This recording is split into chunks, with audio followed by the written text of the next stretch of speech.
محمد الرسول اللہ صلی اللہ علیہ وسلم کے زندگی میں ایک دور وہ بھی آیا کہ آپ نے خطوں کے ذریعے سے لوگوں کو توحید کی دعوت دینا شروع کیا۔ قیصر کیا نام ہے، ایک قیصر، ایران کا بادشاہ قیصر، روم کا بادشاہ بھی قیصر مانا جاتا تھا، اب آپ اعتراض نہیں کریں گے کہ وہ قیصر روم ہوا کرتا تھا۔ ایران کا بادشاہ قیصر،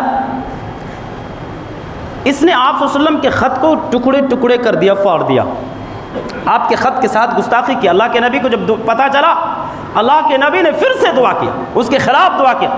اللہ کے نبی نے اللہ کو پکارا، عرش الہی کے دروازے کو کھٹکھٹایا۔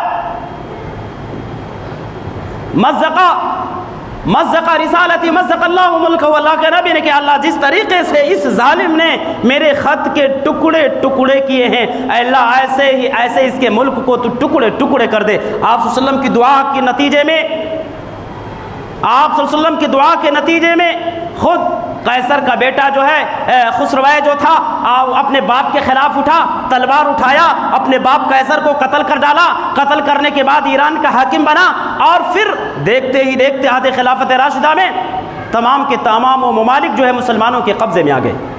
حضرات گرامی، دعا میں طاقت ہے، دعا میں برکت ہے۔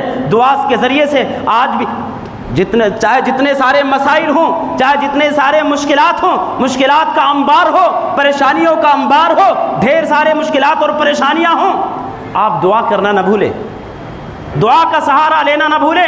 انشاءاللہ العظیم جہاں سارے دروازے ہمارے مدد کے بند ہو چکے ہوں گے، پریشانیوں سے نکلنے کے سارے دروازے مسدود ہو چکے ہوں گے، اللہ رب العالمین ہمارے نکلنے کے لیے وہاں سے بھی دروازہ کھولے گا۔